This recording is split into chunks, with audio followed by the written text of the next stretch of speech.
बोलो, शुरू करें। हाँ सर, हो रहा है। बंगाल में आज जो ग्राम पंचायत के चुनाव हो रहे हैं उसमें हिंसा का तांडव हो रहा है। अभी तक 1 दर्जन से अधिक लोग मारे जा चुके हैं और बड़ी संख्या में लोग घायल हैं। ममता जी, आपने अपने बंगाल को कहां पहुंचा दिया? एक समय बंगाल लोकतंत्र की जननी थी, राष्ट्रीय जागरण का केंद्र था। सुभाष चंद्र बोस का बंगाल, गुरुदेव रविन्द्रनाथ टैगोर का बंगाल, ईश्वरचंद विद्यासागर का बंगाल। कोई चुनाव होगी तो लाश गिरना जरूरी है क्या? और ममता जी, मुझे आपसे एक सवाल पूछना है कि पहले बिहार सहित बाकी प्रदेशों में भी बहुत लाशें गिरती थी, अब तो चुनाव आयोग की सख्ती के कारण वो काफी कम हो गया है। आपके यहां भी लोकसभा के चुनाव होते हैं तो चुनाव आयोग की सख्ती के कारण हिंसा थोड़ी कम होती है, लेकिन जब आपकी सरकार ग्राम पंचायत का चुनाव करवा रही है तो क्या हो रहा है और कितने लोग मारे जाएंगे, क्यों मारे जाएंगे?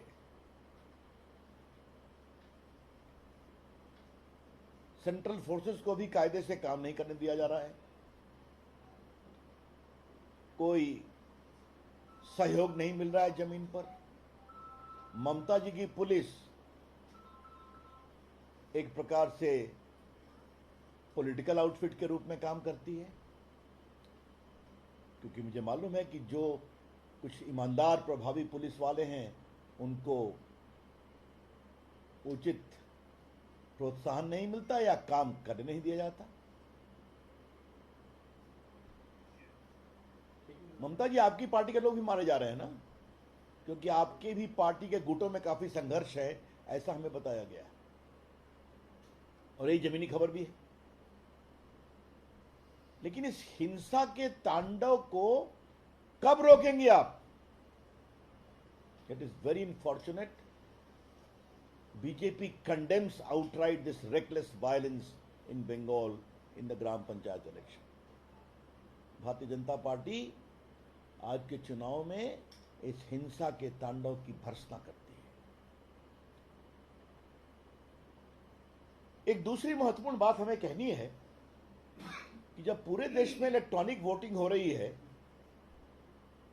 तो ममता जी, आप बैलेट बॉक्स ले आई आपके अंडर में जो चुनाव करवा रहे हैं, आप लोग के दबाव में बैलेट बॉक्स फिर आ गया।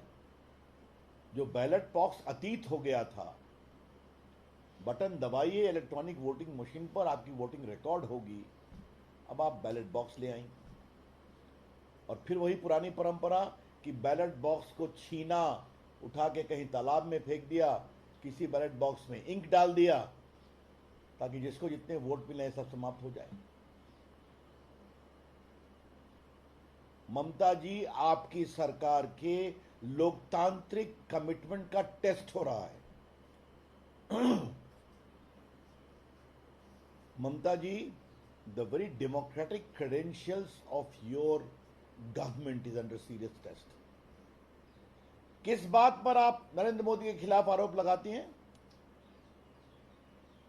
विपक्षी दलों को एक करने की बात करती हैं कि लोकतंत्र का हनन हो रहा है मोदी जी की सरकार में। लोकतंत्र का हनन ममता जी आपके सरकार में बंगाल में हो रहा है और सारी विपक्षी पार्टियां चुप हैं। कांग्रेस के लोग भी मारे गए हैं, वामपंथियों पर भी हमला हुआ है, लेकिन कमाल है, क्या वामपंथी पार्टियों के राष्ट्रीय नेता हों या कांग्रेस के राष्ट्रीय नेता हों, चुप हैं। ये है आपके दोहरे चरित्र। This is your double standard.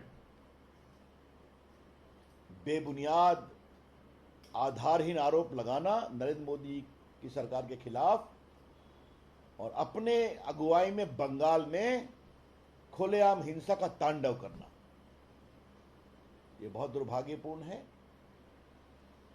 हम एक ही बात कहना चाहेंगे, ममता जी, बंगाल की जनता देख रही है और जब कोई प्रदेश का मुख्यमंत्री हिंसा का तांडव करता है या करवाता है तो इसका संदेश यही जाता है कि जनता इनकी विदाई जल्दी ही करने वाली है।